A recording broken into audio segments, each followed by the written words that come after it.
இந்தியாவிலேயே சாலை விபத்துகள் அதிகம் நிகழும் மாநிலமாக தமிழகம் உள்ளது. சாலை விபத்துகளால் அதிகம் பேர் உயிரிழக்கும் மாநிலங்களில் 2ஆம் இடத்தில் உள்ளது தமிழ்நாடு. இதற்கான காரணங்கள் என்ன, தீர்வுகள் என்ன? இன்றைய பெருஞ்செய்தி பகுதியில் விரிவாக பார்க்கலாம்.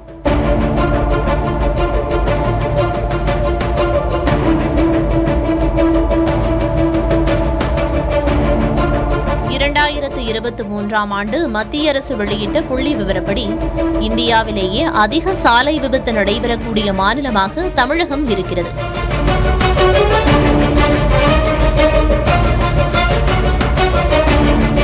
அந்த ஆண்டில் மட்டும் தமிழ்நாட்டில் 67,213 சாலை விபத்துகள் நடந்துள்ளன.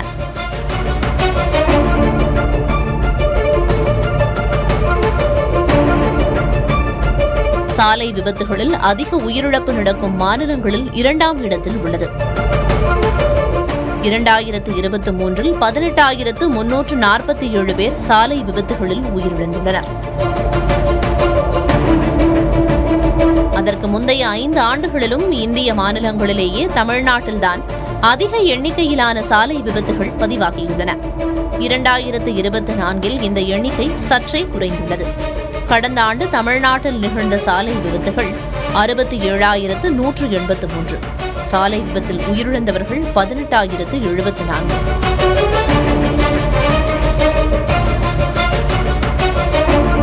ஒருவர் கொலை செய்யப்பட்டாலோ குண்டுவெடிப்பில் ஒருவர் உயிரிழந்து விட்டாலோ அது பெரிய செய்தியாகிறது.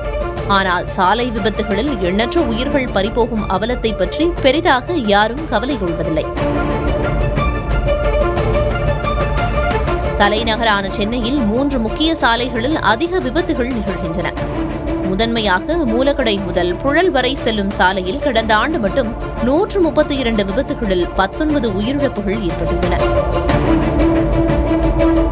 இரண்டாவதாக கிழக்கு கடற்கரை சாலையில் ஈஞ்சம்பாக்கம் முதல் கொட்டிவாக்கம் வரை உள்ள பகுதியில் 85 விபத்துகளில் 19 பேர் உயிரிழந்துள்ளனர்.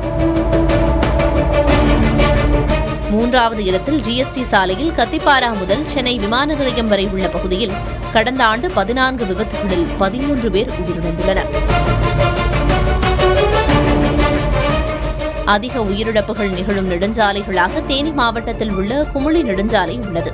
இதில் கடந்த ஆண்டு நடந்த 331 விபத்துகளில் 132 பேர் உயிரிழந்துள்ளனர். அடுத்ததாக புதுக்கோட்டையில் உள்ள மாத்தூர் சபரியாபுரம் சாலையில் 266 விபத்துகளில் 95 பேர் உயிரிழந்துள்ளனர். மதுரையில் உள்ள சுங்கச்சாவடி முதல் ஆண்டிப்பட்டி கணவாய் சாலை வரை 297 விபத்துகளில் 77 பேர் உயிரிழந்துள்ளனர். கோயம்புத்தூரில் உள்ள வாளையார் நெடுஞ்சாலையில் 331 விபத்துகளில் 49 பேர் உயிரிழந்துள்ளனர். அதிவேகமாக வாகனங்களை ஓட்டுவது, மொபைல் போன் பயன்படுத்திக் கொண்டு வாகனம் ஓட்டுவது, மதுபானம் அருந்திவிட்டு வாகனங்களை ஓட்டுவது, ஹெல்மெட் அணியாமல் வாகனங்களை ஓட்டுவது போன்ற பல்வேறு காரணங்களால் சாலை விபத்துகளும் உயிரிழப்புகளும் அதிகரிக்கின்றன.